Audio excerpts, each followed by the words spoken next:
The sad thing is, I think everyone who signed onto the original cast of Vanderpump Rules, I feel like they all signed a pact with the devil.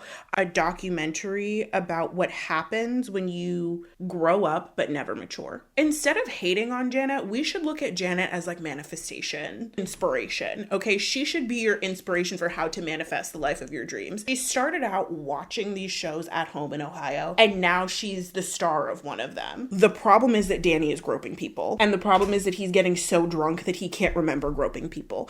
And the problem is that Melissa and Jasmine are expected to just get over it. And the problem is that other cast members are using it as a bludgeon to like make other cast members mad.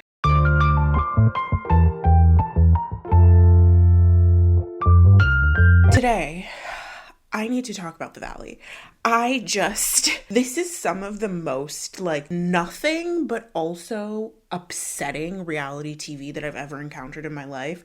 And I just need to talk to someone about it. And by someone, I mean you, if you clicked on this video. If you've never been here before, my name is Neida. I make videos about literally whatever I want. Usually it's pop culture topics, sometimes it's books, sometimes it's movies, and sometimes it is the harbinger of the reality TV apocalypse, just like the show The Valley, which is what I'm going to be talking about today. If you like videos about well-informed pop culture commentary, this is the place for you. Hit that subscribe button so you will always see what videos I am putting out. And I'm just going to get right into it because I have so much to say. As usual, I'm doing a get ready with me, so everything that I put on my face will be linked in the description box down below if you're interested in any of it. Okay. The Valley is what happens when people never grow up outside of high school. Like, the dynamics of this show, the people who are popular amongst the fan base, the obvious problems that fans of the show like to ignore, the way everything is somehow the women's fault, even though there are significantly worse men on the show. Like, I have to talk about it. This is a spinoff of the television program Vanderpump Rules. I'm going to link an Ashley Norton video down below where she's talking about the scandal that ended Vanderpump Rules. Scandival. Well, it didn't have to end Vanderpump Rules, but the cast being who they were made sure that it ended Vanderpump Rules just because they couldn't like handle something not being about themselves for once. This is a group of like unabashed narcissists and nobody thinks that they're narcissists. Like that's what's happening with Vanderpump Rules. And Vanderpump Rules was like this seminal reality television program on Bravo for millennials. You can watch that show and it is like a time capsule of millennial culture from the 2010s. It's from a time when like everyone on YouTube was moving to LA and going to Loyola Marymount and drinking Tito's and obsessed with brunch. Like this is the stuff that you see on Vanderpump Rules. If you want to be transported to a simpler time, okay, the Obama years, you put on early seasons of Vanderpump Rules. The later seasons, you start to be like, oh, this is Trump's America now, isn't it? But the early seasons, yeah, that is what that's for. It's very nostalgic for that. And now The Valley is a spinoff of Vanderpump Rules that was supposed to be based around the cast member from Vanderpump Rules, Stassi Schroeder, after she married her boyfriend from the show, Beau.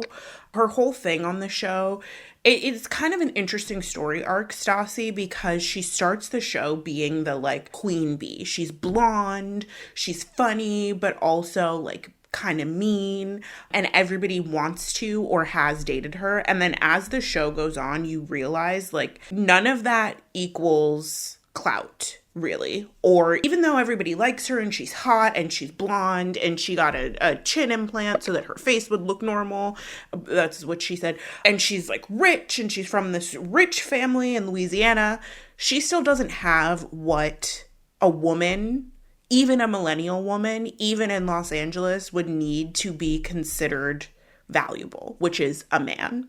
She starts out the show dating this loser named Jax, who's like a bartender at Lisa Vanderpump's restaurant, and then they break up, and then they're going to try and get back together, but then she finds out that he slept with her best friend Kristen, and so then she starts dating this other loser from Lisa Vanderpump's restaurant named Frank, but then he turns out to be a freak, and he's like posted revenge porn of her, and like shown it to everyone in the group. So then she leaves the show because she's like really traumatized by all of this. She starts dating this guy back in New York, and like she thinks like this is the guy that I'm going to marry, and his name is Patrick. And he's a loser too because he's just mean to her. Like he's really mean to her in front of all of her friends. And then she's like, maybe it's never going to happen for me. Like, maybe I'm never going to get married. And it's like she has all of these other markers of success. You know, while all of this is happening, she's on this #1 TV show. She becomes the most followed person from the show. People love her. There's memes about her. She was like the breakout star of the show, but she still doesn't have the man. And so she breaks up with Patrick. She's like, maybe it's never going to happen for me. And then she meets this guy named Beau. And her and Beau start dating. They get along really well. And then they end up getting engaged on the show and getting married during the shows, like off the show because of reasons. And then that is finally when she has the thing. She finally gets the thing, Beau, the man that is supposed to make her powerful and like make her existence worthwhile. And I think like through Vanderpump Rules, you can kind of see the ways that our society hasn't moved that much, like through Vanderpump Rules and the Valley. Like we talk a big talk about progress and people being like, I wish it was 1965 when women didn't have rights. And it's like women kind of still don't have rights. It's just a lot more covert, the ways that we don't have rights, right? And Stassi is a perfect avatar for this because she, like I said, isn't really considered to be like a person, or she does not have this intrinsic self-worth until she has this man who she can marry, who is going to reify her self-worth and remind her of it. And that is a dynamic that is like, if there's any unifying politic or ethic to Vanderpump Rules and the Vanderpump Rules extended universe, it is that women are not valuable unless they are in a relationship with a man. It doesn't have to be a stable relationship. It doesn't have to be a good relationship. They only gain value when they're in a relationship with a man, and they will do anything to hold on to that relationship because they understand that. And then it's also that like men can do no wrong, no matter how bad they behave in front of cameras on television. I'm saying all that about Stassi to say, like, she was the avatar of Vanderpump Rules. The Valley was supposed to be about her. She was going to leave Vanderpump Rules after season 8 and then go, like, she was moving to the Valley with her new fiance, Beau, and then the Valley was going to pick up and be about her and her life. And also, like, some of her other friends from the show. So, like, some of the other people who were on the show had also moved to the Valley. There was another cast member who had gotten married, Jax. Ariana Madix and her boyfriend moved to the Valley. Like, it was going to be a whole thing that was, like, this evolution of Vanderpump Rules. All of these people, they're grown-ups now. What are they doing in their grown-up lives, right? And then Vanderpump Rules was going to get rebooted with a new cast of young people who were working for Lisa Vanderpump at her restaurants. None of that ended up happening because in 2020, after Stassi got the guy, she got canceled for being racist on the internet. She was talking on her podcast about how she didn't care about Black Lives Matter, and she was like, why are those people always complaining? And her and another Vanderpump Rules cast member who's on the Valley now called the police on a Black woman who was a kind of like recurring character on Vanderpump Rules, not for any reason other than that Black woman slept with their friend's boyfriend. And so to like get back at her, they put her life in danger. So those two were fired from Vanderpump Rules. The Valley like reboot sequel of Vanderpump Rules was canceled. And they, like, the show continued limping on with the cast that it had until last year when the, like, current cast of Vanderpump Rules was fired and they decided to do the reboot anyway. Now, I'm not here to, like, dwell on Stassi Schroeder and her past. From what I can see, this is like, the case of a person who really was, like, the things that she was saying on that podcast. First of all, she's from Louisiana, raised by lifelong Republicans. There's a whole scene in Vanderpump Rules where her parents come and they meet her boyfriend and they're like, you're not a Democrat, are you? Like, we kind of knew what the temperature was for Stassi. And as far as I can tell now, it seems like she has really learned and grown, and she's like making an active effort to make good on the things that she said. on her podcast and to like be a better person than she was before, which genuinely is all you can ask for. The sad thing is, I think everyone who signed onto the original cast of Vanderpump Rules, and even the people who like became regulars later, I feel like they all signed a pact with the devil. And I say that because no one from the original cast of Vanderpump Rules, except Ariana Madix and maybe Katie, maybe, is really thriving right now. They have all of these societal metrics of success, right? Like Stassi and Sheena are married. Lala was giving BJs for PJs. Like she famously said that she was like sucking it to get on a private jet.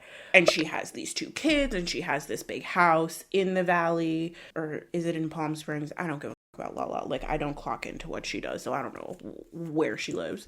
They own homes, you know, like they have outward markers of success, but they're living kind of miserable lives if you look a little bit deeper. Sandoval is somewhere allegedly coked up with his girlfriend. Jax and Britney just got divorced, and Britney was like in this horrible relationship with this horrible man for 10 years. Sheena, yeah, she's married to Brock, and she keeps trying to sell this fairy tale like, oh, I'm Cinderella, I got my prince. But like, this is a man who abandoned his family in Australia and then was not allowed to see his kids because he hadn't been paying child support, moved to the US, started a new family with Sheena, named their child Summer, when his child that he abandoned back in Australia was named Winter, and his kids like don't speak to him. He also had like a domestic violence charge while he was in Australia. So like, where's the and then she just revealed when her book came out that like he cheated on her while she was pregnant with their child, Summer. Where's the fantasy? Where's the fairy tale? I don't want to live that life. Like, if that's what happens to Cinderella after the prince comes to her, that's not a fairy tale, that's a nightmare. Katie was being humiliated by her husband on national television for years.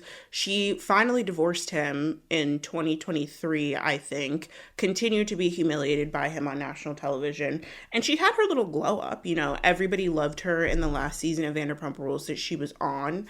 I even followed her. I didn't grow up watching Vanderpump Rules, so like I followed everyone from the cast and then unfollowed them as they revealed themselves to be who they are. But like her commentary on the latest season of Love Island has shown me exactly who she is as a person. The pick me, it's difficult to get to like beat the pick me out of someone, you know. It's very hard to beat the pick me out of someone.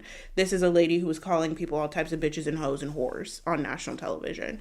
And her problem with the latest season of Love Island was that Nick and Olandria's relationship seemed forced. That was the first problem. And then when it was clear that it wasn't forced, the problem became, well, if Olandria was such good friends with Sierra, how could she do this to her? When Sierra was showing feet in the racial chat. It's like, okay, girl, I know exactly what you are. You were one of the ladies who wanted Nick, was attracted to him, and saw the realization of your dreams in his relationship with Sierra. And it didn't matter that he didn't even seem that interested in her. We could say a lot more about Catherine, but we won't. Not on today. Because today, we're talking about the Valley. Oh yeah, and like Stassi's husband, Beau, she found out later on that he like lied to her about when his birthday was. He said that it was on St. Patrick's Day, and they were like celebrating his birthday on St. Patrick's Day, but actually it was 4 days later. And he lied to her about how old he was, and he like secretly had a bunch of bankruptcies that he filed for that he didn't tell her about. Like, even as these people seem to be living the like adult fairy tale, there's a way that it's like all smoke and mirrors, you know. I wanted to talk about that to kind of lay the foundation for what we're going into when we're talking about the Valley. The Valley, it ended up happening anyway. Even though the planned spinoff with Stassi was canceled after she was canceled, in 2023, they announced that they were going to do the show anyway, focusing on Jax and his wife, Britney. Jax is another person who was on Vanderpump Rules, and so was his wife, Britney. And they left, they didn't get fired, but they like left the show after season 8. And they were like not on Bravo for years. And then they decided that they were going to ask them to be the like center pieces of the Valley. These are, as I said, people who claim to be like fairly progressive and fairly like open-minded. They're all like,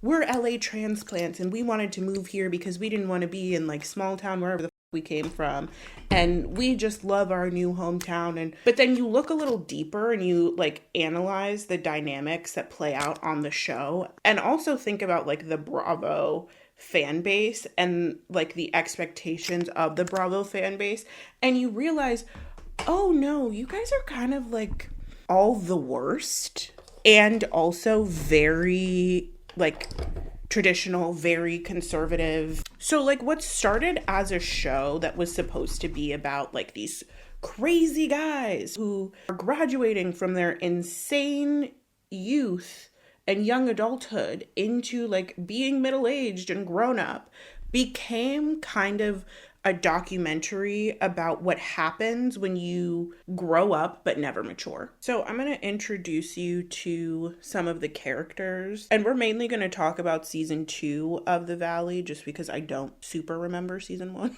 I'm not going to lie to you. And I'm just going to talk about them and like what I think and how I see all of this like enfolding itself into the wider narrative of just like how covertly conservative a lot of our world is, even in these spaces that claim to be very like progressive and championing of diversity. And I mean, I don't know if Bravo is the place to call, you know, like progressive and championing of diversity, but even just like all of these people moved to LA for a reason, right? Because if I'm remembering correctly, no one on The Valley except for Michelle, but Michelle's from Orange County, so like that doesn't even count. No one on The Valley or Vanderpump Rules is from LA proper. Michelle and Sheena are both from Southern California, but like I said, that like doesn't count, because if you know anything about the history of Southern California, you drive outwards from LA and it just gets more and more conservative the farther you drive. I think it is about politics in a way. I think it's also about like gender politics and like sexuality politics. We're gonna get into it, okay? And I hope by the end I come to a consensus and like I have a thesis. And if I don't, hopefully you enjoyed this video anyway. So just to give you kind of a preview, the storylines for this season of The Valley are, yes, I groped women while I was blackout at the bar, but I apologized. Why are we still talking about it? He said that he wished I miscarried when I was 8 months pregnant, and I'm pretending that I forgive him, even though I think that it's actually unforgivable what he said, which fair. I abused my wife, and everyone is currently being filmed covering up how bad it was, ×2. And I wish I was pregnant, ×2. There's just something so dark-sided about where we have come to as a society and like how we as a people, like what is worthy of being on reality television. Because like all of these storylines are dark. They're very, very dark. Groping, domestic violence and abuse, trying to move past wishing a miscarriage on someone. Like it's like, why am I watching this? Do you know what I mean? Like I feel so like trashy watching it, and yet I cannot stop.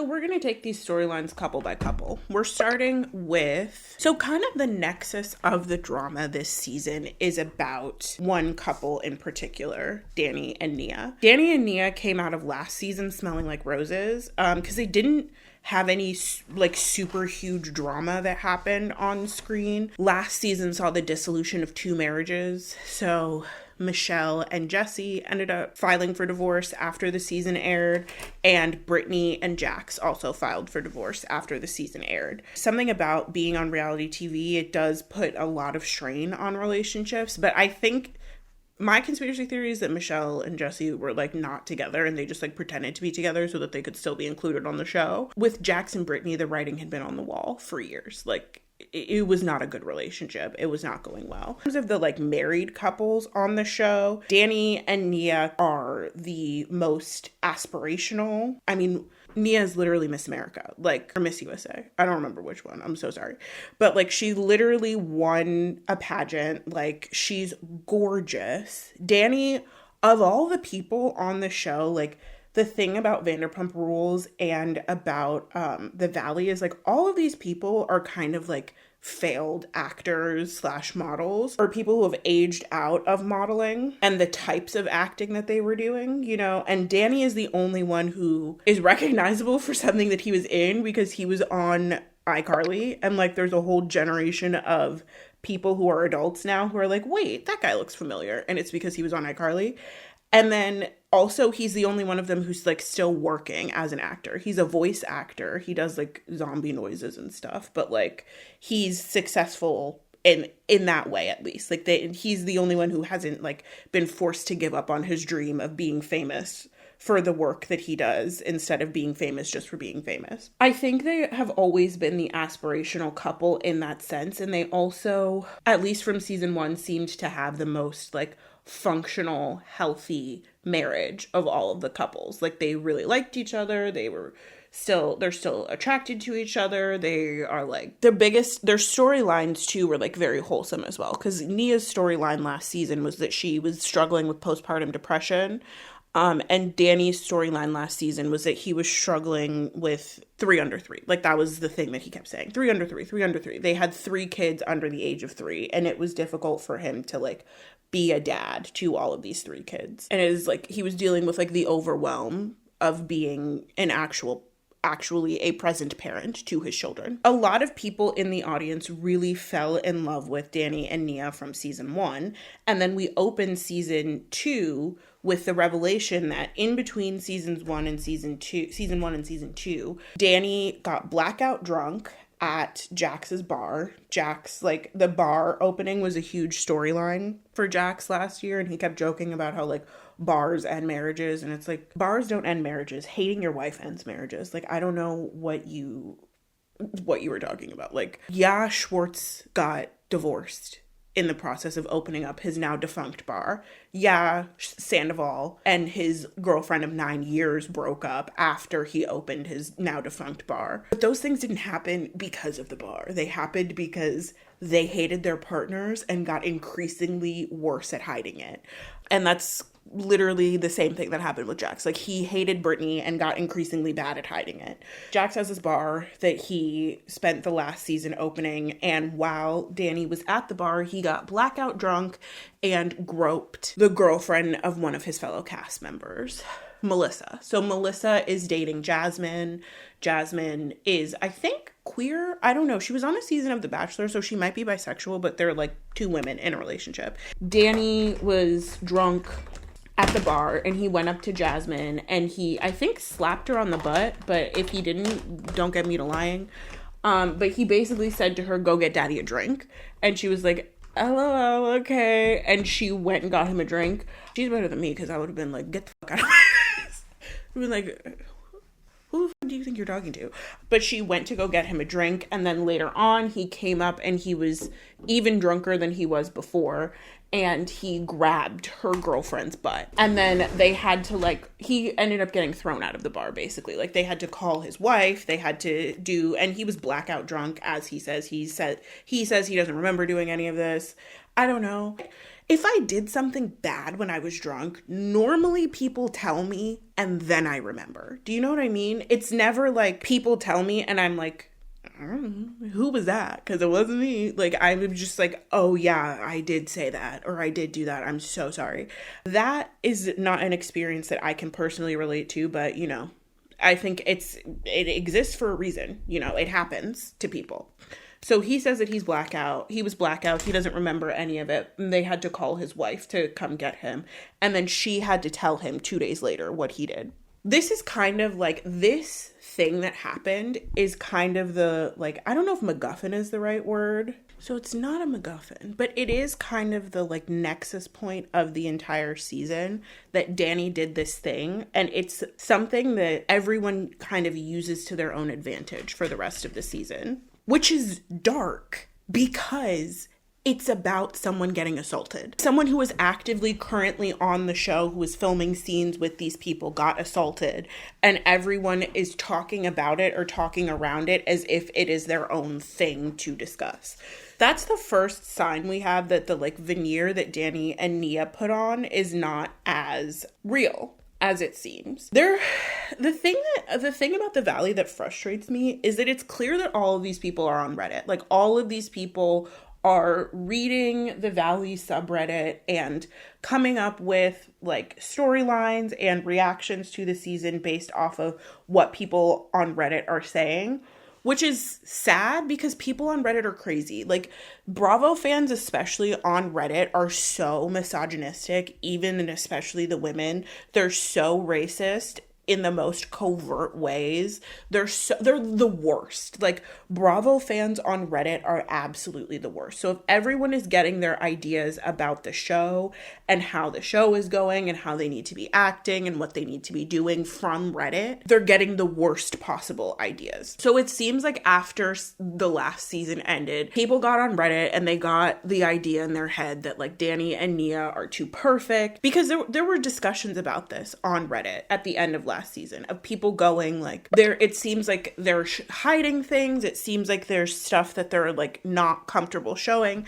And the general consensus on Reddit is like, everybody loves Danny and Nia. Everybody thinks Nia is perfect and Danny is an amazing husband. And if you criticize them, you get crucified. And it's like, I think Nia is beautiful. I think she's really likable. I enjoy having her on my television screen.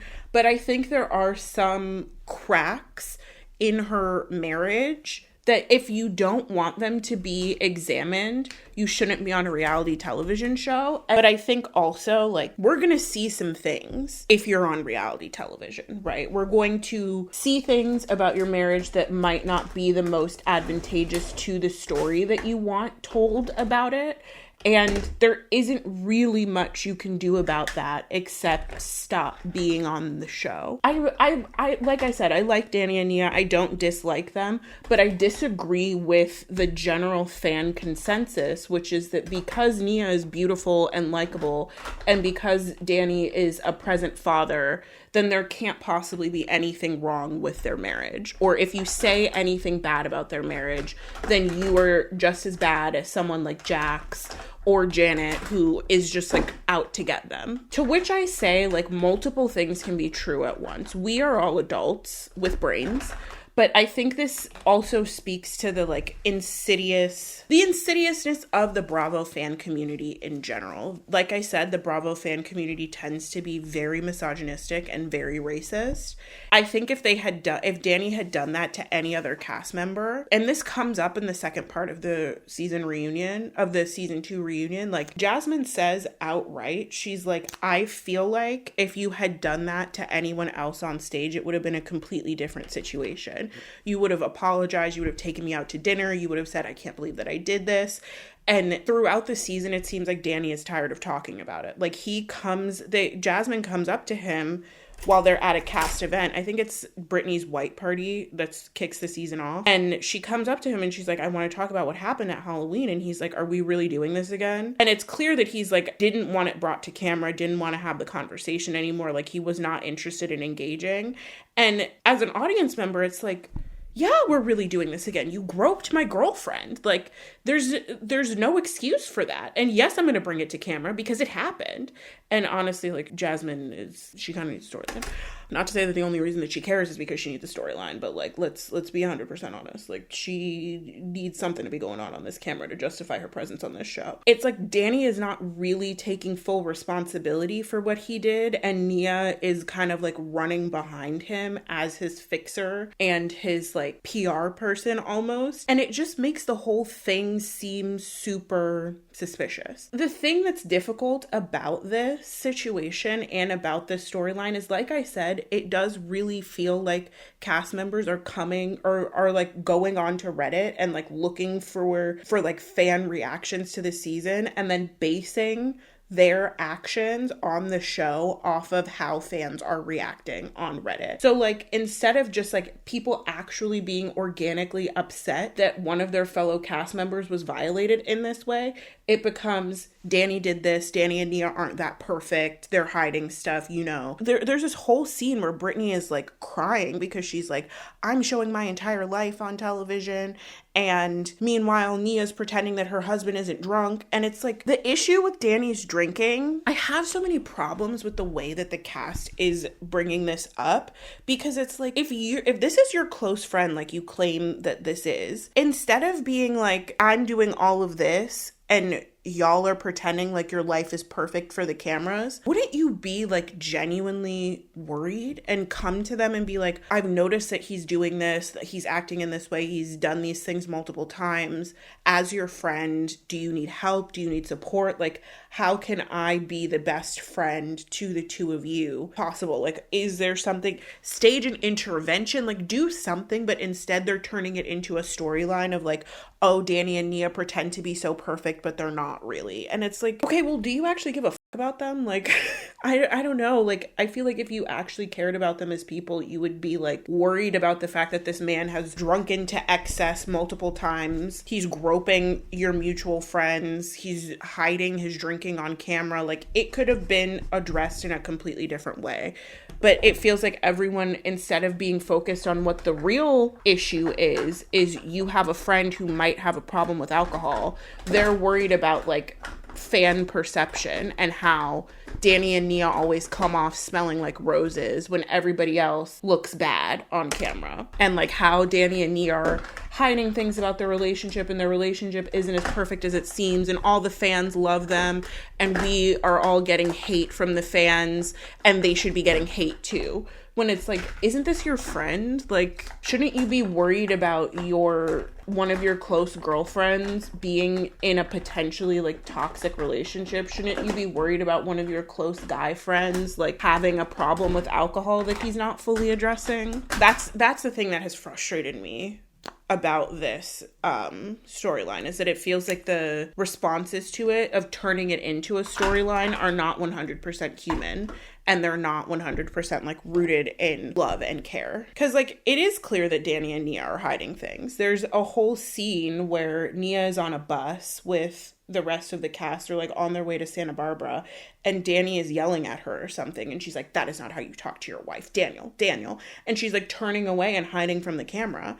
And then at the end of the season, when Danny goes up to Jax and Danny is like yelling at Jax about being a bad friend to him and coming out right and saying like, Jax, you said before the season started that you were going to come after me and ruin me, and now you're doing it. And Jax is like, I don't care, like I don't give a basically. Nia is like, you know that this all just happened on camera, right? Like, and Danny's like, I don't give a like, yeah, we're on camera. We signed up to be on a television show. I think there's something about Danny that is dark-sided that Nia knows about and is very committed to hiding, which again is your prerogative as this man's wife. But then again, I say, if you know that your husband has these, you cannot 100% control the narrative when you're on a reality television show. You just can't.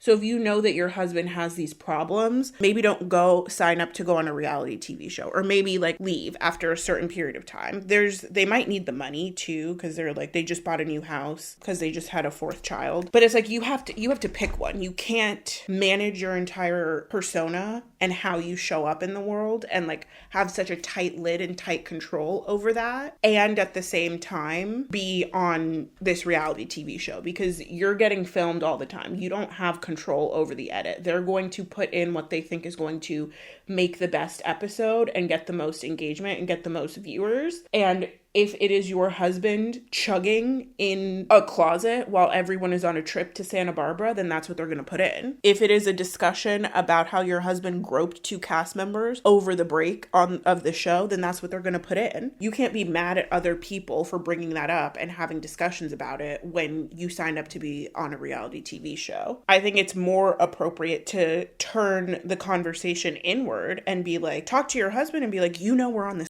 show. You know, we're being followed by cameras all the time. Why the are you getting blackout drunk and groping people? What's wrong with you? Why would you even do, regardless of if we were on a television show, why would you ever do that? Especially to people that we know and care about. Danny and Nia, I think I have like what is considered a fairly nuanced take on them, but people on the internet would see this and say that I'm a hater, which I'm not. Like, I really do like Nia. I think she's sweet, but I also know that she's a Pisces. So take that information how you will. And Danny is a Libra. You ever met a Libra man? Evil. Once again, take that information how you will. Moving on to the next couple, I want to talk about Janet and Jason. So Janet and Jason are the kind of other spoke of the wheel that is the Danny and Nia situation. Because this season, Janet is really, she's not really gunning for Danny. She's just like constantly bringing up the fact that Danny groped Melissa at Jax's bar at Halloween. And it causes a severe falling out between her and Nia, because Nia is like, why do you keep bringing up that my husband did this? And Janet is like, why am I not allowed to, basically? People have had problems with Janet, basically, since she came on the show. You know, like, people, she's not likable. That's the thing that's hard about Janet. She is not likable. But is she wrong? Is the other thing that's hard about Janet. Sometimes, yes, because she has, I'm pretty sure it's been confirmed that she has lied about some things that she said on the show. But other times it's like, well, no, she's not wrong in the things that she's saying, but I think she's wrong in the way that she's going about it. Like I said earlier, she's kind of banging the drum this season of like, Danny did this bad thing. He was groping girls. There's like this dark side to him that nobody wants to talk about. Why am I not allowed to talk about it? And again, bringing up astrology, Janet is a Gemini. That's very Gemini. As soon as you tell a Gemini not to talk about something, they'll be like, why can't I talk about it? Like, so you want me to not talk about the thing that I'm now going to spend the rest of my life talking about all the time? You know, she's just a shit starter. That's just who Janet is as a person. I struggle to think that her intentions when talking about what Danny did are as pure as she wants them to seem. The same way that like Danny's intentions with his apologies and his like, I don't think Danny really even gives a fuck about what he did. He doesn't seem super sorry. It seems like Nia is like managing. Nia seems to take it more seriously, at least from the perspective of like, this is making us look bad, Daniel. Whereas Danny is like, kind of wishes that no one would ever talk about it anymore. Like, it kind of wishes that it would stop being a topic of conversation. I'm not a fan of Janet because she is a Karen. There's something about her that is just like so off-putting. But that's also what makes her good reality TV, especially good Bravo reality TV. You know, they're never going to fire the person who is good at instigating everyone, because instigation is what makes the show happen, basically. I never really messed with Janet and Jason because I always remember last season where they did this, like, they were on a trip. They went to I think this was at Janet and Jason's baby moon, actually. At Janet and Jason's baby moon, they had all of the couples dress up as, like, everyone's fantasies or whatever. Janet dressed up as Jason's fantasy and Jason dressed up as Janet's fantasy. And Jason's fantasy was vanilla. And they tried to play it off like it's vanilla because, you know, he is vanilla in the bedroom. But I knew there was a double entendre. I knew that it was really vanilla because he only dates white women. And I don't enjoy a man of color who can kiki with a white woman about how he only likes white women. Like, if you only like people of a certain race, I already think that there's something wrong there, you know? I already think, like, what's dehumanizing? What dehumanizing are you doing to make it so that you can't be attracted to anyone else? But also, like, what dehumanizing are you doing to make it so that you can't be attracted to people who look like you and have a similar background as you? If you've ever seen that meme of like that black man in a Superman suit and there's like a white woman clinging to him, that's Jason. Like, he's very Captain Save-A-Ho about his wife. I don't like a white woman who's happy to be like the white woman that their husband of color is only attracted to because she's white. And I don't like a man of color who only dates white women and is like okay with that being like a fun joke between them. It's like, LOL, aren't women of color so ugly and nasty? Yeah, honey, they really are. I don't know. I know I'm thinking way too deep into it, but like, people on reality TV have thrown me off for less. I say all that, and like, I say that I don't particularly enjoy Janet. Like, I think she's kind of annoying and all of that. But I also am like, she's not wrong.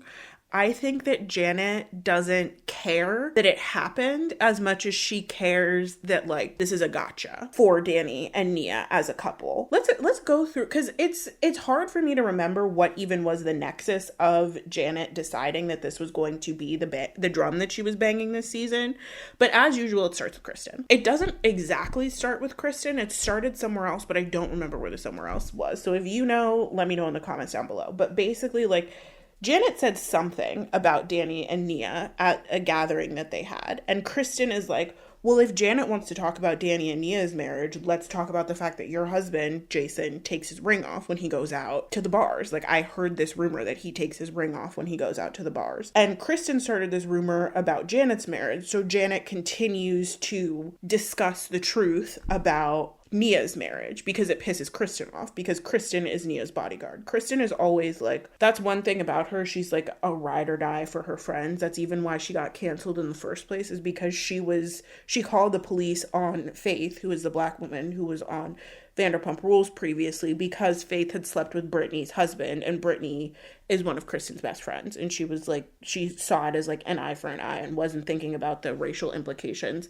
of having the police bang down the door of a black woman.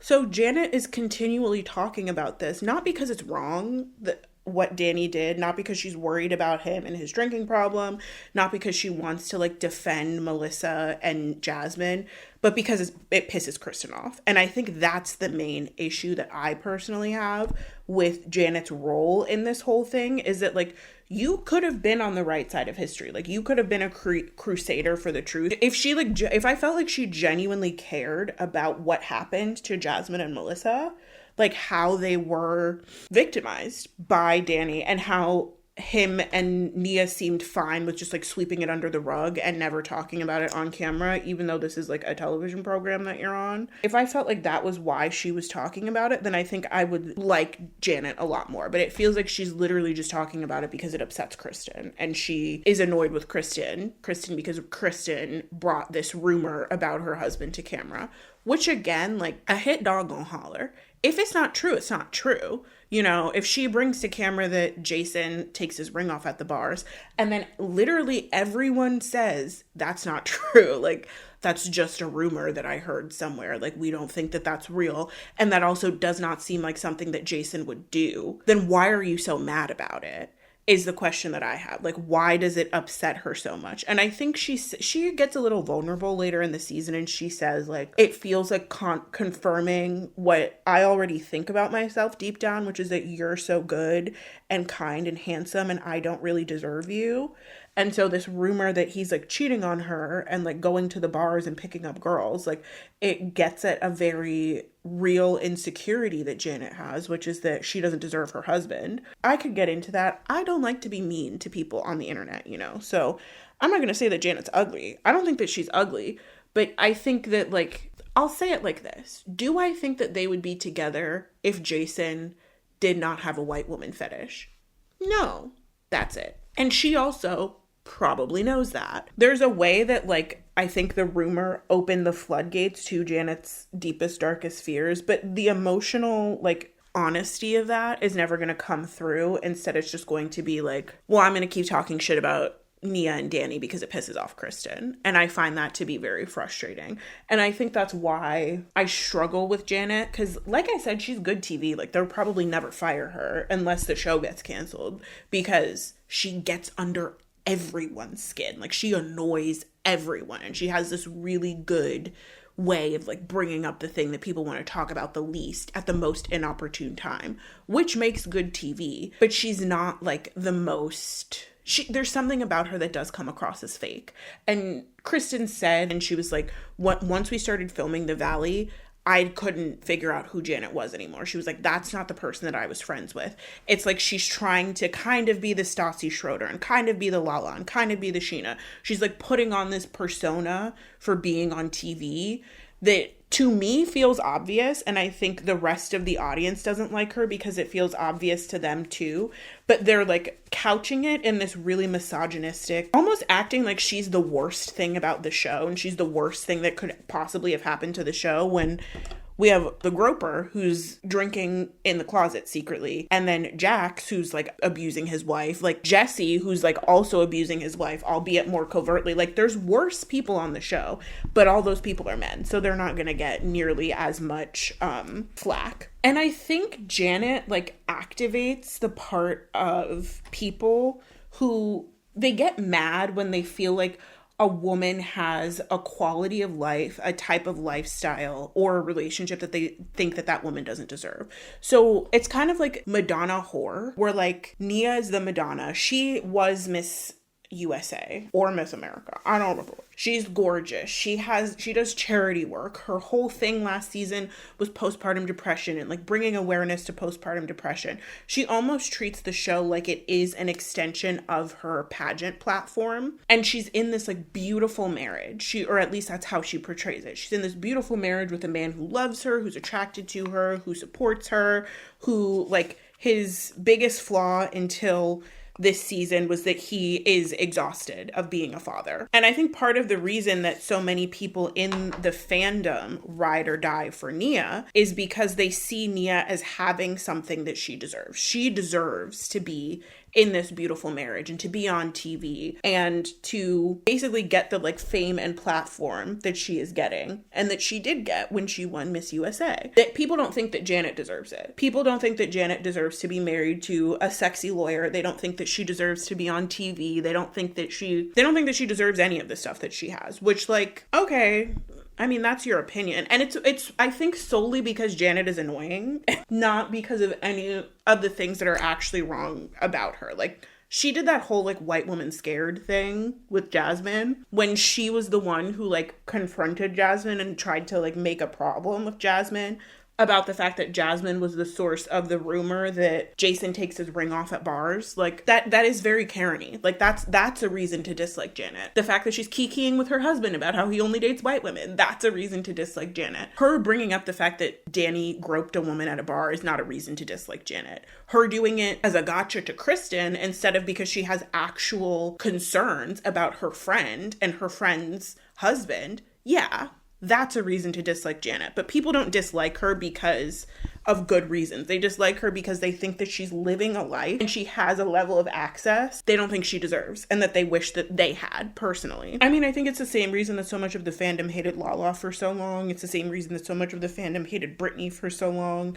They think like these women are getting things in the wrong way. Like Nia did it the right way. She was literally Miss USA. Like she met this guy in a very organic way and now she gets to have this beautiful life because of it. Whereas Janet, for all intents and purposes, stalked this group of people. Like, she started out as a Bravo fan and then became, like, a Bravo leb herself. And it's like, instead of hating on Janet, we should look at Janet as, like, manifestation, inspiration, okay? She should be your inspiration for how to manifest the life of your dreams. Because she started out watching these shows at home in Ohio, and now she's the star of one of them. I just kind of think that there's not that much. It's like, let's build that bridge, you know, let's figure out how to get the life that she's living instead of being mad that she's living the life instead of you. And it's the same thing with Britney. Like, there's this narrative that Britney started out as a fan of the show and she, like, weaseled her way into dating Jax and then being on Vanderpump Rules herself.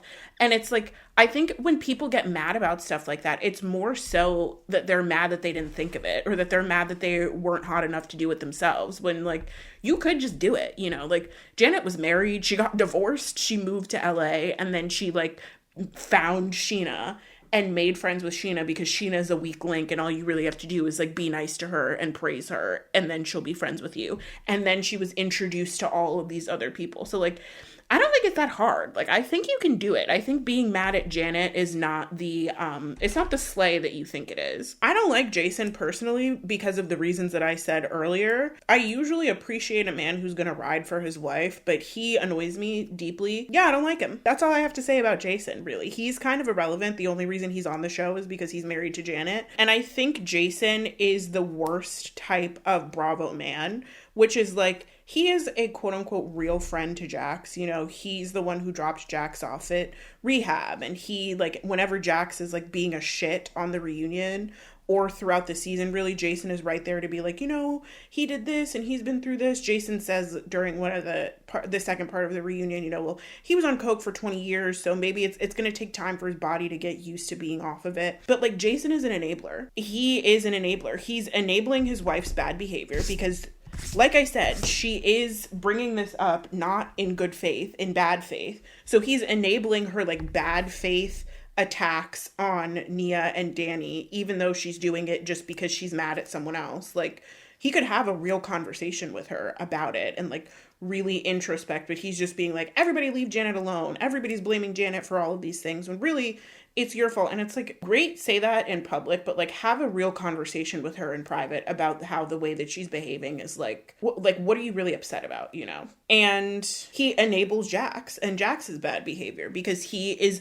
making excuses. Anytime Jax says anything, he's like making excuses for him and for how he behaved when Jax is the worst and has been the worst on national television for what, 12 years, 13 years? Like when is enough gonna be enough, you know? He just stopped doing coke. It gets to me to be like, I know what Jax has on Jesse. Like, they used to live together in Miami when Jax was with living with that man and like sleeping in the same bed as him.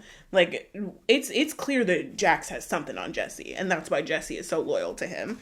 What does Jax have on Jason? Because there's no other excuse that I can think of for why Jason would be so down to enable Jax's behavior, because his behavior is inexcusable. Like, coke is not an excuse, alcohol is not an excuse, bipolar is not an excuse, narcissism is not an excuse. The things that Jax has done are horrific, and Bravo has colluded to cover it up for years. So why is it so easy for you to enable his behavior and like make excuses for it? Meanwhile, you don't have that same grace for Danny. Not to say that Danny deserves grace, but it's just like inconsistent. It doesn't feel like it is thematically consistent, which is why I'm like, does Jax have something on Jason? Okay, next I want to talk about Kristen and Luke. So Kristen is one of the people who was on Vanderpump Rules in the past and got fired for being racist. And like Stassi, I think from what I have seen of how she's like grown and changed over time, I think she's tried really hard to like distance herself from that racism scandal and like apologize and atone for what she did. The girl who they called the police on, Faith, has said that like Kristen has called her really apologetically and basically like made good with her. So, you know, there's that. I'm never going to be like, Dodie is never going to be 100% my zhuzh, and never has been 100% my zhuzh, because there's something about her that's just so sycophantic that it makes it hard for me to take her seriously. But I also do enjoy her. Like, like with Janet, like she's probably never going to get fired because she makes good TV. She is the girl who will bring a baseless rumor to camera just because she's mad that you said something mean about her friend. Like, that's who she is, and that's great TV. And she's also a fan favorite. People love her. Her storyline this season is basically that her and Luke are trying to have a baby, and she, I think, turned 40 last year, and so it's been really difficult. They had a really unfortunate miscarriage at the end of last year, or sometime last year. And at the beginning of the season, Janet apologizes to Kristen because basically, like, one of the other cast members said that he wished that Janet would have a miscarriage when Janet was 8 months pregnant. And Janet lumped that in with Kristen and basically said, like, Kristen and him said this when Kristen herself had just experienced a miscarriage right around the time that Janet went on a podcast and said that. And so Kristen was like, not only would I never say that about someone, I was dealing with trauma from the very thing that was being discussed. And like, she said that about me anyway. So Kristen is feeling really hurt, and Janet apologizes to Kristen, and then they decide that they're going to try and like move forward as friends, but it's immediately messed up because Janet starts talking shit about Danny and Nia, and Nia is Kristen's new bestie because Nia is also on a fertility journey with Kristen, and she's like giving her recommendations and really just like helping her through the struggles that Kristen is experiencing as she's trying to get pregnant again. There's like speculation that Kristen is secretly gay. I think that theory holds some water. Like, there's just something about her that is so intense, high school friendship coded, you know? Her obsession with her female friends is so crisp and so ripe and just feels so like familiar to me. And past versions of myself where I too was just obsessed with my female. I was like, I would have these female friendships, and just like, if there was a friendship breakup or if things didn't work out, I would be devastated. So, like, in that way, I get it, you know. I do think that Kristen is kind of in love with all of her girlfriends. But she also, I think, is just such a professional Gretchen Wieners. Like, I'm saying it. I'm going on the record and saying I think that Kristen Doute is a professional Gretchen Wieners. She loves to have like a shiny, kind, beautiful pageant queen best friend that she can run behind and support. That is her like dream. That is her ultimate zhuzh. She just loves to be friends with the most perfect, most popular girl in the friend group. The first few seasons of Vanderpump Rules, it was Stassi, and then Britney showed up and it became Britney.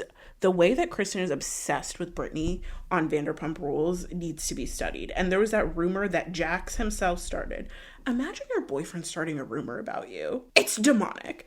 But that, like, Jax said that he walked into the house and Kristen was going down on Britney. And, like, yeah, that's not difficult to believe, you know, the way, especially based off of, like, the way that Kristen was obsessed with Britney at that time. It's pretty easy to believe that would have happened. But Kristen just like loves to be close to the most popular girl in the friend group, the most liked girl in the friend group. Because I think deep down there's an insecurity that she had as soon as she moved to LA that like that was never going to be her. Like it might have been back in her small town in Michigan, but it's not going to be her anymore. So she was like, I have to find a way to ally myself with the cool people so that I'm never on the outside again. So this season, that girl is Nia. She didn't really have one last season. Like she wasn't riding for Britney in the same way that she was on Vanderpump Rules. And she was kind of iced out from everyone. I think for a while before the show started filming, it was Michelle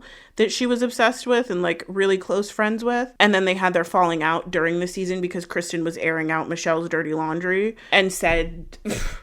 like I said, Kristen is the one who's, just like Janet, is the one who's going to bring up the worst possible thing at the worst possible time. She revealed that, like, Janet had allegedly said that Michelle was racist and a registered Republican. So her friendship with Michelle was dead in the water at that point because Janet was like, I never said that. And then it became, oh, Kristen just came up with this. Like, she just pulled this out of her ass, basically. When Michelle said... on camera, I'm pretty sure that she doesn't want to teach her daughter about being LGBT. She's from Orange County, so it's not that hard to believe that she's a registered Republican. Like, I believe Doty, me personally. I'm going on record, I believe Doty. So she didn't have that person last season, but then I think this season it ended up being Nia because they were going through their fertility journeys together. And Kristen Doute will make a lot of crazy decisions in the name of being a ride or die for her friends. And this season, the crazy decision she made, like I said before, was that she decided to bring to camera the rumor that,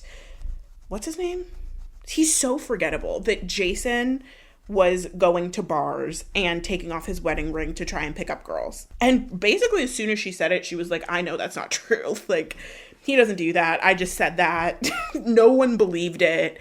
But Janet was really upset that she brought that to camera. And this picks up on one of my main problems with the Valley, which is that people seem to be almost more upset that things are topics of discussion on camera than they are that things happened. You know, like, Danny is more upset that Jasmine is still talking about him groping her and Melissa at the bar than he is upset with himself about doing it in the first place. Janet is more upset that Kristen brought this up on camera than she is about the possibility that Jason had done this.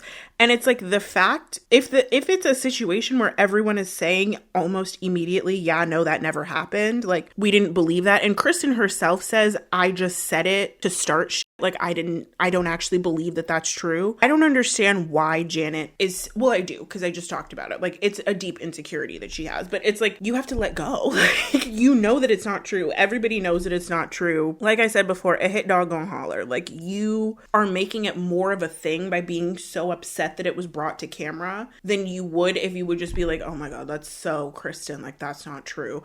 And almost like being mad at her instead of like triangulating this whole thing with Danny and Nia. Like, be mad at Kristen for starting instead of like poking at the Danny and Nia thing because you know it's going to piss Kristen off, you know? So Kristen brings that rumor to camera. It becomes a whole thing. But then it's quickly kind of quashed because her and Luke end up getting engaged. Now, Kristen was also on Vanderpump Rules, and her, like, all of the girls on Vanderpump Rules, like, the marriage, baby carriage journey was huge for them. They all, like, wanted it so bad. Wanted to be in a stable relationship, wanted to get married, wanted to have kids, and then do what they're doing now, which is move to the Valley and raise those kids together. It happened kind of out of order for some of them, but Kristen and Luke end up getting engaged towards the end of the season. They get engaged in Hawaii. And they're in Hawaii with the entire cast. But it was supposed to be a surprise engagement. So Janet and Jason are still there. And they decide that they're not going to take part in any of the engagement festivities because Kristen had started this rumor about Jason. I think Kristen's engagement also reveals, like, the worst side of Britney, which is that Britney is upset that she wasn't involved in planning the engagement, even though as soon as they get engaged, she yaps and tells Jax, even though Jax isn't on the trip with everyone. And that's part of why you weren't involved with the planning, mama. And then when Danny and Nia are taking time to, like, get ready, she gets really upset and she's like, well, if Danny and Nia don't have to be at the, because this is after they got engaged. They're throwing, like, a little party after. And Britney is like, well, if Danny and Nia don't have to be here, then I'm leaving. And it's like, your friend just got engaged. Like, do you want her to come out? She's supposed to make this a grand entrance. Do you want her to come out and there's only 2 people out there because you decided that you're going to go to sleep and then, like, everyone else decided that they were going to go to sleep because it wasn't about them anymore? Like, that I think is, like, I don't know, that's just so mean. And I do think that a lot of the cast are very jealous of Danny and Nia, but they're jealous of the facade that they put on. And I guess, like, how successful they are at, like, putting on this facade. When it's like, yeah, their marriage is difficult too. Their relationship is difficult too. He wouldn't be getting blackout drunk at bars while he's on antibiotics if that wasn't the case. I'm going to stop talking about Kristen and Luke now because nothing else really happens with them. They did get pregnant in between season, like, in between filming the reunion and the end of the season, and Kristen just gave birth this summer, I think a few days after Nia gave birth, because, like, one of Nia's storylines this season was that she wanted to have another baby, and she ended up getting pregnant too.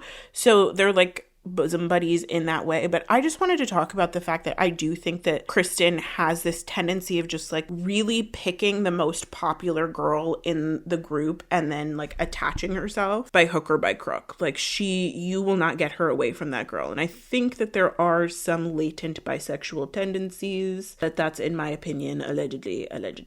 Okay, next I'm going to talk about Zach and Jasmine, just because they do have partners who show up on the show with them, but their partners are not, like, regular cast members. I just want to talk about them together. They're the 2, like, odd gays out, right? I think through Zach and Jasmine, we see how thin the progressive veneer of a lot of these cast members is. Like, Zach gets so much vitriolic hate from the men on this cast for doing literally nothing.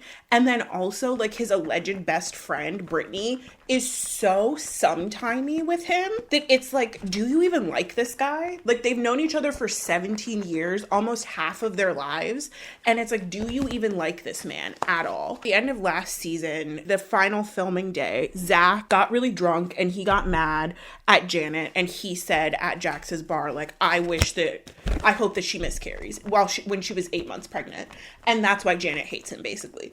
And Janet, like, kind of he apologizes to her on camera this season. And he said, too, like, he was blackout. He doesn't remember saying that, which, okay. And he's, like, really sorry about it. And he apologizes. And they make gestures towards, like, being friends again, basically. But it's clear that, like, Janet still doesn't like him and, like, still has a problem with him. And to which I say, like, it's okay if you don't like him because he said that he wishes that you miscarried. It doesn't matter how drunk he was. Like, that's kind of not an excuse. That's a horrific thing to say, especially about someone who is 8 months pregnant. Like, it's just, like, it's bad. And it's okay to not like him because of that. Even though I do enjoy Zach and I think that he's, like, a fun person on the show. He's really, like, my favorite person on the show. Learning, like, definitively at the reunion that he 100% said that. Her thinking that she would just be able to get over it. Like, that's your baby. You know, that's a traumatic thing to say about someone. So I can understand and appreciate her not liking him and not wanting to be friends with him anymore ever. And that's fine. I think where the issue comes in is that Britney is the one who told Janet that Zach said that.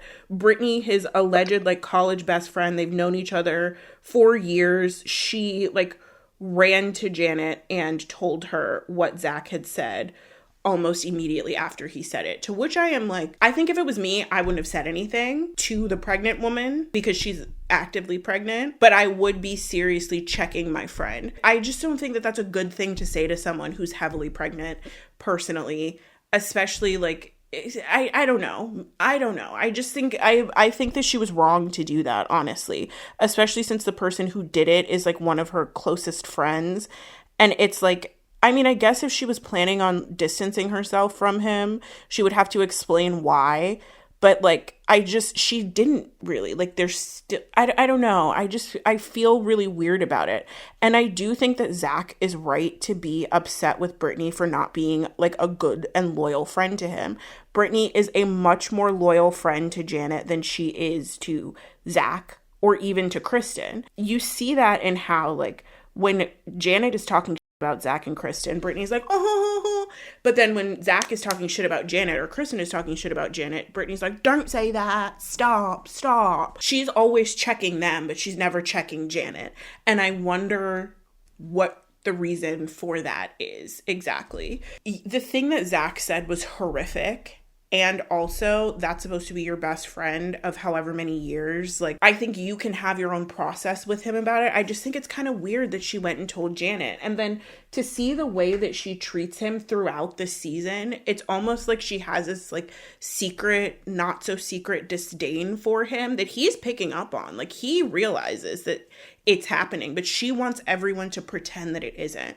And I was watching an episode of Sup podcast that Chelsea Peretti guested on, and she talked about how she was like, I want Zach to have better friends. Like, I want him to have a better best friend than Britney, because it seems like Britney is really committed to this idea that she's the good girl and he's the crazy gay, and that he just says all these crazy things and she's the one who's there to keep him in check, when it's like, you wouldn't be friends with him if you didn't also like talking shit with him. Like, it's not, how do you think that these types of friendships happen? It's not just like Mojo Jojo is not best friends with Powerpuff Girls. They're enemies. Do you know what I mean? So it's like this narrative that seems really important to Britney is kind of like based in undermining their friendship and also undermining Zach's humanity.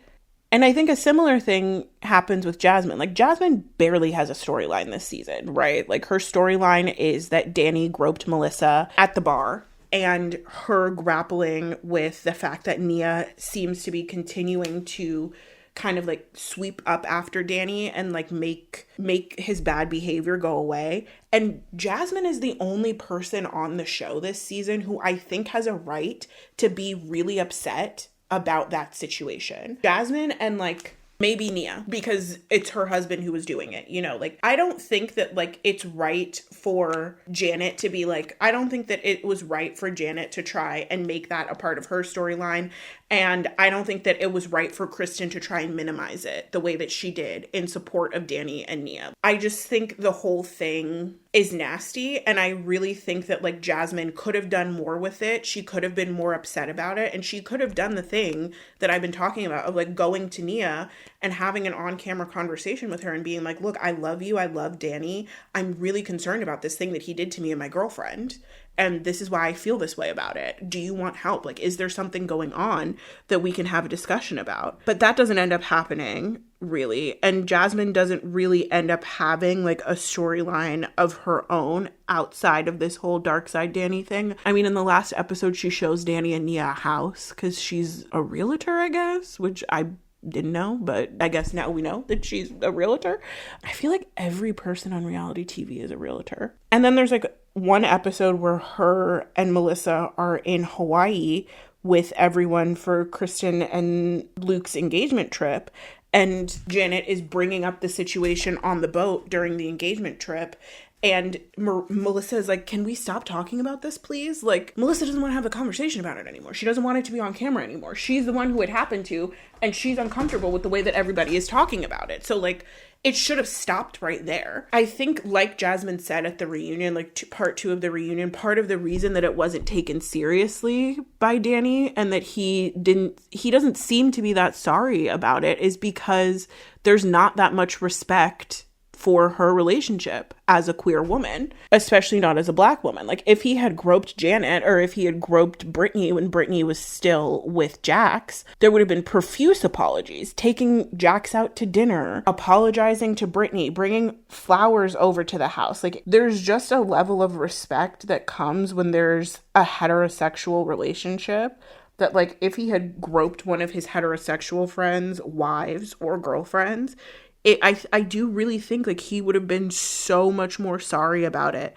than he seems to be with Jasmine and Melissa. And I think that's because there's a way that men can assume that women in queer relationships are just fair game. Like, it's not, they're just, like, waiting around for a man to come and find them and, like, take them, I guess. And also a way that, like, people don't respect WLW relationships the same way that they respect heterosexual relationships. So I think, like, Zach is 100% justified in being upset at Britney because I do think that she is a very bad friend to him.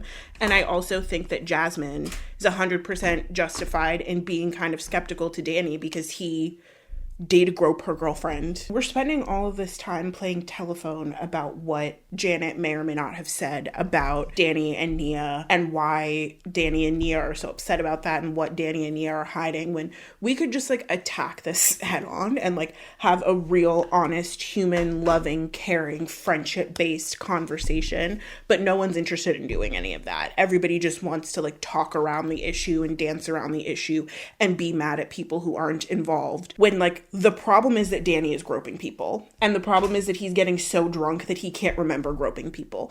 And the problem is that Melissa and Jasmine are expected to just get over it without getting a real apology. And the problem is that other cast members are using it as a bludgeon to, like, make other cast members mad. No, none of that is the issue is Danny is groping people. The issue is Jax is an abuser. Like, everybody's dancing around what the actual problems are. And it's the same thing with Jesse and Michelle. So, like, the fandom hates Michelle. Like, the fandom thinks Michelle is a horrible person. And like I said, if you let Reddit decide your opinions about the show and, like, who you think is on top of the show, you would think that, like, there are no problems with Danny and Nia. There's nothing wrong with them. Jesse is this, like, fun, silly uncle, and Michelle is the devil. I'm not gonna ride for Michelle because, like I said, I 100% believe that she's racist. I'm so sorry. I believe it. I believe that she's racist. I know Kristen said that she made it up. I know she tried to take it back. I know she tried to apologize, but I believe it. And her response to that being, well, I'm Mexican and Iranian. Like, how could I be racist? Let the latest season of Love Island teach you something very quickly. Latino people can absolutely be racist. Those two things are not mutually exclusive. Like, you can be Latino and be racist. I don't understand where that, like, line of reasoning came from. Same with, like, anyone of any race, including Black, can hate Black people. And anyone of any race can hate Asian people, including Asian. Like, it's just not, like, there's no. So that being her justification, I'm like, I know what you are. That being said, I think people's hatred for Michelle is very disproportionate. Like, is she kind of unlikable? Yes. Is she absolutely uncharismatic? Yes. But she knows Jesse. She was married to him for years. Like, she knows what he is. If she says that he's a freak and that he's evil, I'm more inclined to believe her than I am to believe, like, Daisy Duke 789 on Reddit talking about how Jesse's just a golden retriever and Michelle is a demon spawn Jezebel who lied to him their entire marriage and cheated on him. Like, the only two people who were in that marriage are Jesse and Michelle. And I think Jesse is doing a really good job of, like, snowing the fandom, and people are just eating it up. The fact that part of his storyline this season was that he called his ex-wife, the mother of his child, a whore in the guys' group chat, and someone brought it up and he doubled down on it to her face, and then people get on Reddit and they're like, but he's so cutie, like, he's so fun, I kind of live for him. It's like, yeah, he is cutie and he is fun, like, he makes good TV, but he's also horrible. We're watching Bravo. There's no one on Bravo who's a good person unequivocally. It's just not possible. If you get to the point in your life where you need a check from a Bravo television program to sustain you, it's because there's something wrong. And the only people I'll say that might not be true about are the cast of Next Gen NYC, because most of them are under the age of 26. The ones who are over the age of 26, Charlie, yeah, it's because something's wrong. And I find myself falling for it too. Like, he is fun. You know, he does make good TV. He does have zingy one-liners. And he does seem like he's a good father to his daughter at the very least. You know, bare minimum, the bar is in hell, right? But, like, Michelle saying that he's evil and that he, like, is out to destroy her, I'm more inclined to believe her than I am to believe, like, what I'm seeing an hour a week on an edited television program. Like I said, he called her a whore in the guys group chat, and then instead of apologizing and saying, I never should have said that, he's like, okay, the only reason I said that was to smoke out a mole. The mole, I guess, was Danny, so you smoked him out. And then admits at the reunion, no, I didn't say it to smoke out a mole. I said it because I just wanted to be mean to her, and I was trying to come up with some sort of excuse. And then whenever she's like trying to have a serious conversation with him, he's like, well, at least I'm not a whore. What? Like, this is a man who knows how to get under her skin. There's something wrong with him. But the thing about them is, like, they're still fun to watch. Like, they don't give the same Family Annihilator vibes that Jax and Britney give, which we will get to that very soon. You trust me. So, like, it's still fun. He doesn't seem so evil that he would, like, actually physically harm her. So, which is, again, the bar is in hell, because, like, the emotional stuff and the mental stuff is probably taking its toll on her. But, like, we also know that she's not perfect either, right? Like, she admits to cheating on him. She admits to lying about cheating on him. She admits to lying about her relationship with Aaron, who was her boyfriend for the second season of the show, to him. Like, they're playing a game with one another. It's just, like, the power dynamic is there. So, like, Jesse, being the man in the situation, has more systemic power than she does, which is why he is the worst party in the situation, because, like, you could just stop and, like, go off and live your life, and you're a white man in America, you'd probably be fine. But no, you have to, like, grind at this woman that used to be married to you. Like, that is the hill that you're going to die on. This season, Michelle is dating this new guy named Aaron, and she's obsessed with him. Like, he is the love of her life. He is just, like, so amazing. She can't wait to have babies with him, and she can't wait to marry him, and, like, all of this stuff. She gets to the reunion and she announces that they just moved in together, and Isabella has a bedroom at his house. Isabella is her and Jesse's daughter. The day after the first episode of the reunion airs, it comes out that she has unfollowed him on Instagram, deleted all of his pictures off of her page, and they have broken up. This is a man who she's been in a relationship with for a year. She's, like, mad at Jesse at the beginning of the season for moving too fast with his girlfriend, introducing Isabella to his girlfriend too fast, and then she does the exact same thing with Aaron. And Isabella moved into this man's house with her, and now they're broken up. Okay. Jesse and Michelle are kind of like, they are a match made in heaven, and I kind of hope that these crazy kids work it out. I know that's a crazy thing to say, but there's something about them that is just so enjoyable. Like, the way that they hate each other is just, like, so low stakes and silly. It's almost like they're Tom and Jerry, or, like, Elmer Fudd and Bugs Bunny. Like, they're just, like, so silly. I really enjoy it. And then Jesse is, like, a mess. Really, he's such a divorced guy mess. He's dating this woman who won't be on camera because she threatened to, like, get a cease and desist and sue everyone on the show for talking about her. And he's, like, lying about what he said in the boys group chat and why he said it. And then he finally admits it's like, it's his goal to be like, Michelle cheated on me, to, like, reveal and expose her as a cheater. When, like, do we think that you didn't cheat? I don't know if I believe that he never cheated on Michelle. And him and Dodie are, like, best friends now. When he got into a physical fight with Luke, who is Dodie's fiance, last season, because Dodie was talking about how Michelle cheated on him. So, like, he's silly. Like, he's silly. He literally, I feel like, should be in an Acme cartoon. That's all I have to say about them, really. I honestly live for them.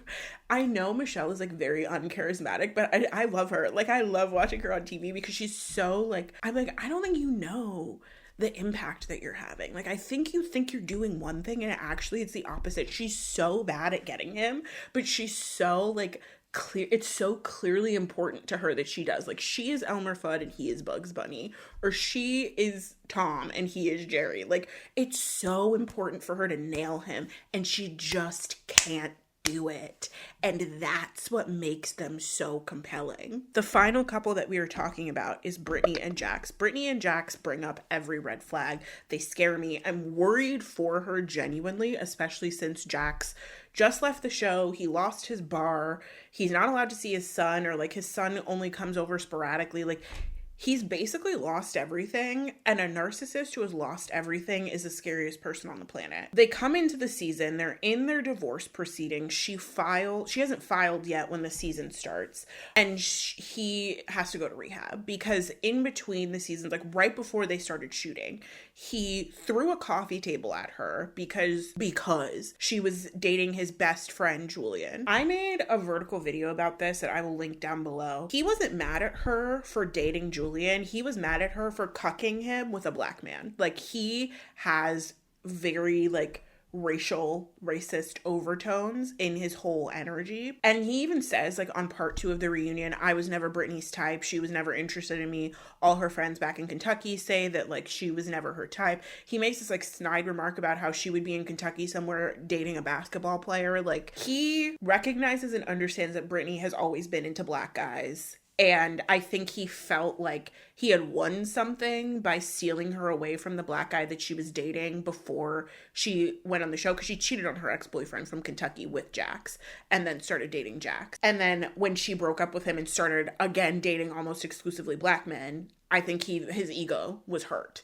And I don't know what that is with white men being like anxious about being cucked by black men, because I'm not a white man and I don't have problems with black men. I don't think that someone is dirty for having slept with a black man. It's just how I don't understand what that is. So he like knew that this happened already, right? So he made himself mad about it again. Went onto her iPad, read through text messages between her and Julian, got mad, threw a coffee table at her, bruised her knee, broke a bunch of her electronics, broke a bunch of the stuff in the house, was running around outside, and then pushed her into a rose bush. So this now unequivocally has transitioned into the territory of physical abuse and domestic violence. There's no getting away from that at this point, right? And I think as a way of doing like damage control for himself, Jax, instead of being fired from the show, like, I think genuinely production was waiting to see what the audience's reaction to the whole situation would be. And I think instead of being fired from the show and losing his job that way, Jax decided that he was going to leave the show on his own. So he left sometime he just announced sometime before the reunion aired that he was not going to be filming for The Valley season 3. And then also sometime before the reunion aired, it was announced that his bar that he spent all of season 1 opening was closing, and his wife has left him. He no longer has access to his child. Like, these are markers for people with narcissistic personality disorder, which Britney has said he was diagnosed with. These are markers of success for them, and they really only care about outward markers of success. So he's lost all of his outward markers of success. I'm scared about, and I pray genuinely that everything is okay, that she has security at her house, that he is like well enough, or just like that he has some way to get his energy out that is not punishing her. It's almost worse for her that he's not going to be on the show, because she talks a lot in the season about how he only behaves in front of the cameras. Like, there are multiple times when he comes and tries to have a conversation with her, almost as if he wants to get back together and like be married again. And she's like, this is not how you were talking to me yesterday. Now that these cameras are here and all these people are looking at you, you're talking to me like I'm a human being. But when you were rage texting me last night, or when you were screaming at me on the phone yesterday, it was a completely different story. And there have been some clips throughout the season during the after show, some clips that just like pop up of like, he doesn't know that she's in front of cameras and he's just like yelling at her. And then as soon as he's on camera with her, he's like, I'm just a guy who lost my whole family. His moral compass, the only way that he knows how to behave properly is if there is a camera in front of him. And then he will act whatever way that he thinks is expected of him. But when they're alone one-on-one, it's a completely different story. He ends up going to rehab after the domestic violence incident and finally admitting that he is addicted to cocaine and has been for over 20 years. I mean, if you watch Vanderpump Rules, fork found in kitchen, right? Like, that's not surprising at all.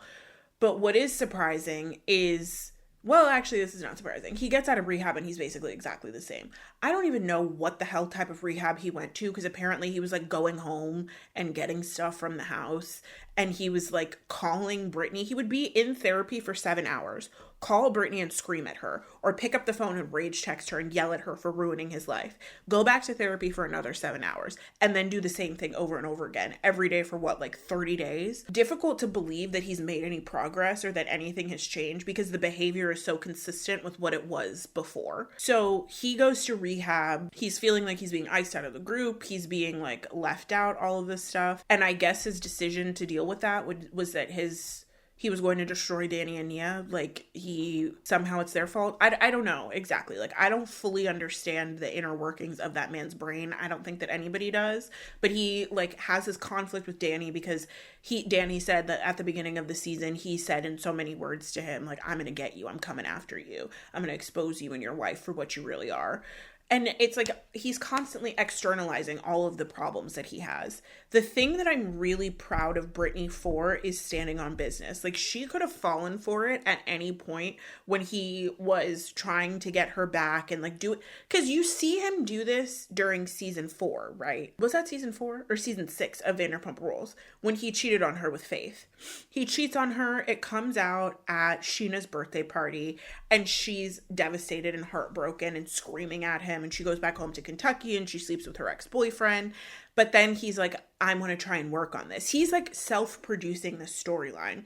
He cheated on her, they break up, and then they're going to work on the relationship. And then at the end of the season, he's like, we have to break up. And she's like, what? Like, you begged me to get back together. You begged me to work on this. I forgave you. I gave you an extra chance, and now you're breaking up with me. And then as soon as they cut filming, he came to her and he was like, I was just saying that because the cameras were there. I just wanted us to have a storyline. Let's get back together. There's something, like, his brain is activated in a certain way when the cameras are on that is so weird and like detached from reality. So it's, to me, I interpret that, like, the way I apply that to this season of The Valley, he could have done all of this, let's get back together, let's work on our marriage, I love you, and then just turned around at the end of it and been like, I was just doing that because the cameras were around, I don't love you, I don't want to be in a relationship with you. Sad that she built her life around him for 10 years, but what's good is that now she's free, and she doesn't have to, like, worry about that anymore. She can now date and marry and maybe have her next child or couple of children with someone who actually likes her, inshallah. Like, that happens. Because genuinely, Britney has annoyed me a lot this season because I don't think that she's as loyal as she thinks she is. I don't think that she's as good of a friend as she thinks she is. I don't think that she's as consistent as she thinks she is. But her responses to Jax and her just like not engaging with him in terms of this like push and pull that he keeps doing of like, should we get back together? Should we make it? Should we give it a try? Should we make this thing work? That to me is very admirable. The final straw for her was that he physically abused her. He threw a table at her. He pushed her into the rose bushes. That was like, she was like, I'm done. Like, I know exactly what type of person this is. And even when it was hard, she continued on to like not entertain him, which I appreciate seeing that kind of representation on television. What frustrates me about the whole situation is that it was bad for a long time. I can't imagine what amount of horrible things that happened between them were covered up because it didn't suit Bravo's narrative. Like, we already know that Bravo has a history of covering up abuse. Like, especially when it comes to Vanderpump Rules. There's allegedly footage of James Kennedy hitting Kristen when they were in a relationship. There were storylines or like insinuations that he used to hit Raquel when they were in a relationship. And then he was finally fully canceled because he was in another domestic violence situation with his most recent girlfriend, Allie Luber. Like, why does it take that much for these men to get what they deserve, basically? And I think that it speaks to like the way that Bravo kind of conditions us, and also the way that like Bravo fans want to move in relation to the franchises that we enjoy, right? The Real Housewives, The Valley and Vanderpump Rules, even Below Deck. Like, these are all shows that operate on an assumption that women are always wrong and men are always right. Women are wrong until proven otherwise, and men are right until there is definitive, concrete, on-camera proof otherwise. We can take the Danny and Nia thing for an example this season. There are so many people online who are riding for them, who are like, he didn't do anything wrong. It was wrong of Janet to bring it up on camera. Janet didn't bring it up on camera. Jasmine brought it up on camera because Jasmine is the person who it happened to. And Jasmine has a right to bring it up on camera because she is the person who it happened to. And people just being like, the only reason that everybody is so upset with them is because they're all jealous and everybody wants to be them. And it's like, while I do think jealousy is a factor here, like, I do 100% think that Britney is jealous of Nia. I do 100% think that, like, their relationship is a source of jealousy for a lot of the cast. Not because it's perfect, but because they're selling something that a lot of the rest of the cast is not able to successfully sell. He did actually do something wrong. Like, it's not like everybody is just pulling this out of their ass. And it's not Janet's fault that he did it. Janet is bringing it up, potentially in bad faith, but it doesn't make sense to hate Janet more than you hate Danny because Janet's talking about the thing that Danny did wrong. Similarly, like, people until this year, until it was unequivocal that what Jax was doing to Britney was abuse, people blamed Britney for everything. They said, well, this is what you signed up for. You knew what you were getting into. You saw him on television. You saw how he treated all his other girlfriends, and you should have never dated him. Whether she was a fan of the show or not, like, there's no excuse for the way that that man has psychologically tortured her for the past 10 years. And the way that he continues to psychologically torture her. He's sitting on this reunion couch across from her last episode, and she's like, I'm so nervous, I'm shaking. And he's like, good, you should be. What? Is that not threatening? Is that not a threat? Threatening your wife on national television? He's like making all of these sly digs and snide remarks, and then he wants us to buy into the story of, oh, I went to rehab and I accepted that I had a problem and I completely changed. Like, I'm not buying it, buddy. The same way that she's like, I'm afraid that this is all performative because it has been for years. I'm not buying it. And it's so sad that it took so much for people to finally be like, wait, maybe this isn't her fault. Maybe she didn't sign up for this. Even if she had chased after him and seen him as her meal ticket and her way of getting onto Bravo, nobody deserves to be thrown into the rose bushes by their ex-husband for the crime of doing what? Going on a date with someone who he happens to be friends with? Not even necessarily friends, more like acquaintances. And then he spends months after that creating and furthering the narrative that, like, they were best friends and how dare she do this to me with my best friend, when he on national television admitted to cheating on her, begged her to get back together with him, only for him to dump her so that he could have the upper hand. It's her fault for deciding to date him in the first place. I've said this before and I'll say it again. The Bravo fandom is very deeply misogynistic, and The Valley is the perfect microcosm of the ways in which that misogyny is exercised. Women always being the problem, men never being the problem. And the women who are loved by the fandom and held up by the fandom are the ones who live the most aspirational lives. Like I said, Nia was Miss USA. She is in a successful marriage with multiple children. As far as we know, her husband has never cheated on her. They barely fight. They're like it's the perfect epitome of a nuclear family. And she is beautiful. Like, she's honestly one of the most beautiful women I've seen on Bravo. Like, she's gorgeous. If I was Kristen Doty, I'd be obsessed with her too. but she's beautiful with this aspirational life. So everyone wants to protect and insulate her. It was a similar thing with Stassi Schroeder during the early seasons of Vanderpump Rules. It doesn't hurt that she's blonde, you know, but she was living this aspirational life, and she seemed like she had earned it, right? And then you have women like Britney, who at worst like wanted to be on reality TV and so found a way to do it. Britney and Janet, and at best just like happened to become friends with these people who are on reality TV, but because they did it the wrong way, as the fandom sees it, they hate them, and they're going to spend the rest of all of their energy complaining about how much they hate them and how bad they are as people, how much they suck and how much they don't want them on their TV screens and all of this stuff, when there is a man literally standing right next to them or across the bar from them who threw his wife into rose bushes, who broke all of his wife's electronics, who was groping women at bars. Like, there are worse men directly in front of them, but all of the hatred is channeled into these women who they see as coming by their fame in the wrong ways. And all of their love is channeled into women who are doing it right. Not only did they come by their fame in the right ways, you know, Nia was known for being Miss USA first,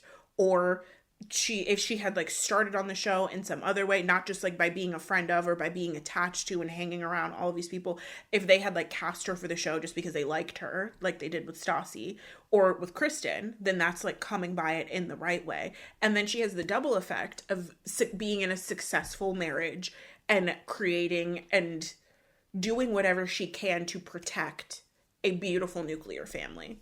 And people love that. We're being told and kind of like encouraged as subtly as possible, but also as consistently as possible.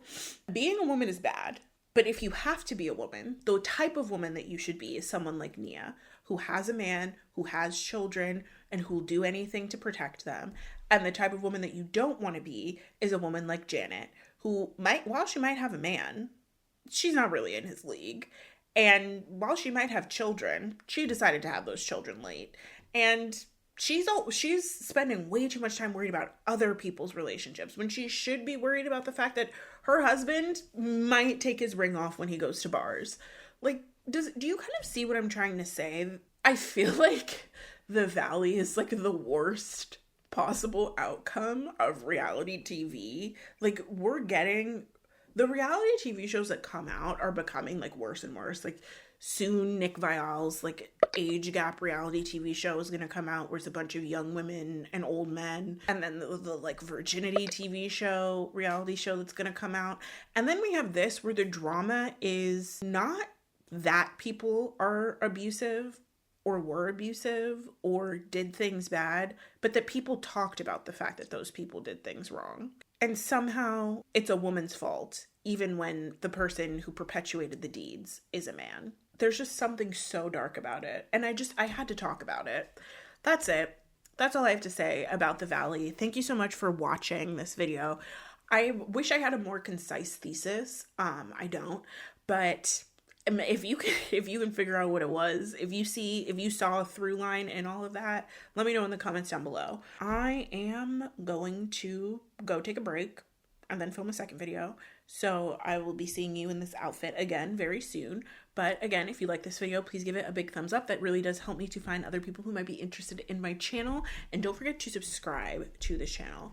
I've heard from a little birdie called YouTube that 88% of people who make it to this point in my videos are not subscribed to me, which is kind of rude, honestly. So if you don't want to be rude, hit the subscribe button down below. That's all I'm going to talk about today, and I will see you in the next one. Bye!